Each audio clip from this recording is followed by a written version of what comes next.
Hello guys, how you doing? It's a beautiful day here in London and I thought I'd do another video discussing another young player. We spoke about Emile Smith-Rowe last time.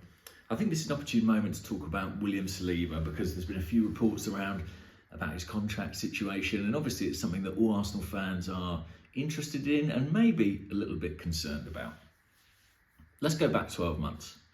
I think it was March or April last year that I went to Marseille to write a feature about Matteo Guendouzi and William Saliba for The Athletic and how they were faring in their respective loan spells there. Guendouzi's obviously included a clause to be made permanent, and he ended up staying, although if rumours are to be believed, we might be seeing him back in the Premier League before too long. I know West Ham have been linked as a potential replacement for Declan Rice, which would be fascinating. Anyway, I wrote this piece about William Saliba, and I have to be honest, as part of the research for that piece, you speak to people at both clubs, you speak to people close to the player, and as I say, this was March or April last year, I absolutely came away with the sense that William Saliba might not play for Arsenal again. And there were two main reasons for that. One was how happy he was at Marseille. He was absolutely loving it, settled really well there, felt part of things. I think it's the club that he supported as a boy as well. The second part of that was just how much history there was at Arsenal and how traumatic some of that history had been. And that's not speculation. Saliba himself is on record about that, especially when he went back to Nice on loan. He did a number of interviews where he spoke about his relationship with the manager, his disappointment at his loan to St Etienne collapsing, the previous transfer window. He was hurting. He was hurting. And I just worried that he and the manager wouldn't see eye to eye at Arsenal, and he would feel he needed to move on. And this is where I have to give huge credit to William Saliba, because the one thing that sort of gave me some hope he might be an Arsenal player one day was I remember somebody saying to me, he won't want it to end in failure. William signed for Arsenal when he was 18 years old, was he? It was a big move for him, a big move for St Etienne, a big move for France.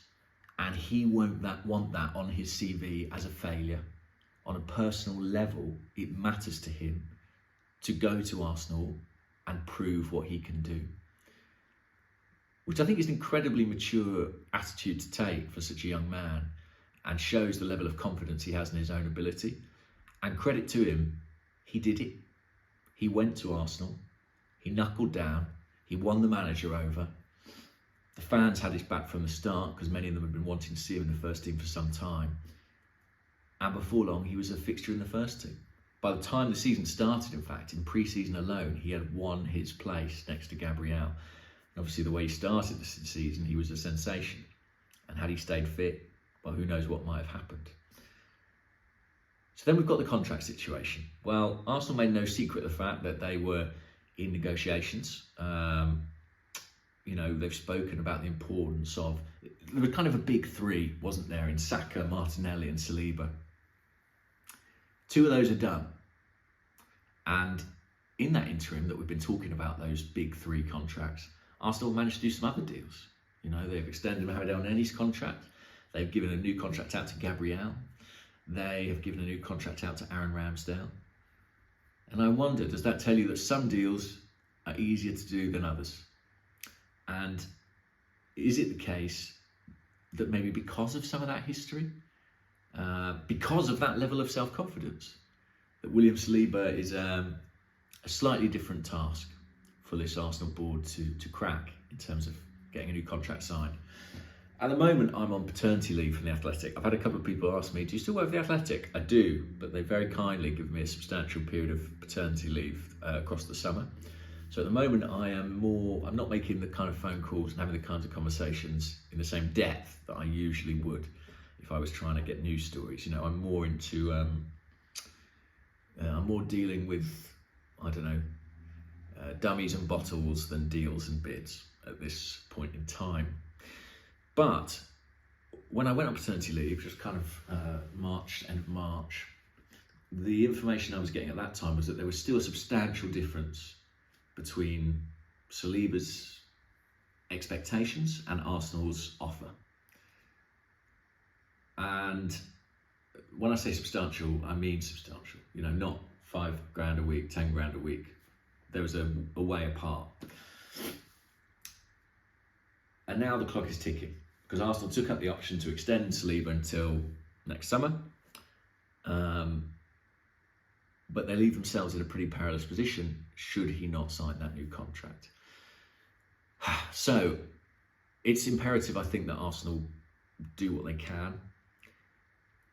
I think that Saliba, given his impact in the Premier League, given his potential, given his age, has a right to at least be on the kind of Martinelli level of salary.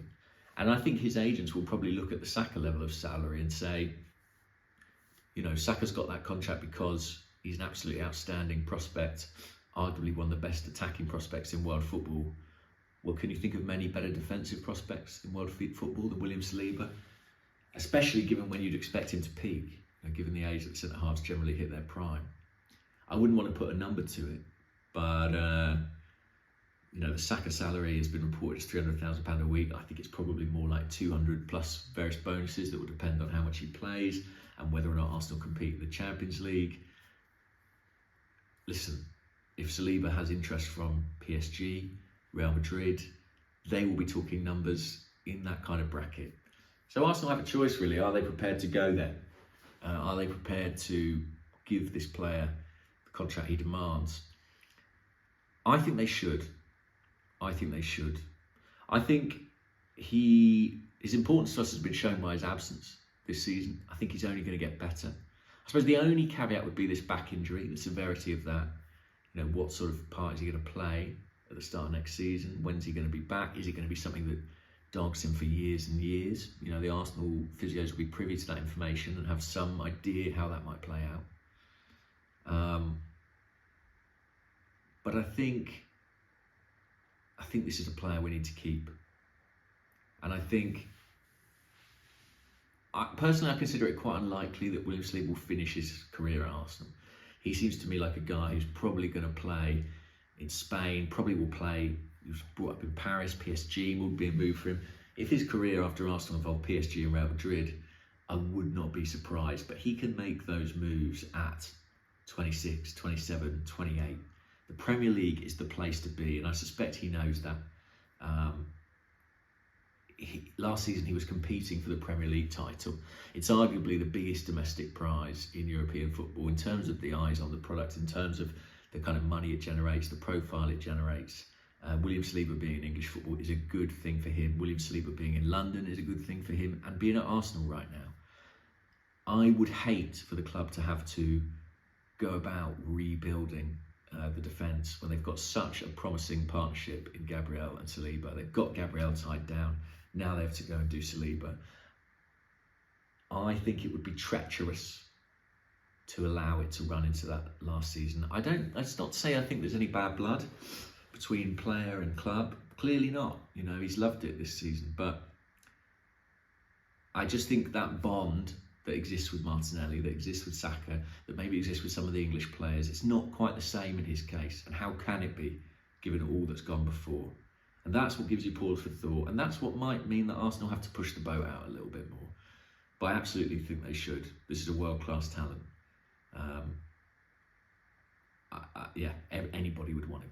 And we want him at Arsenal. So fingers crossed they can get that deal done. It's going to be expensive, but probably not as expensive as securing someone as good.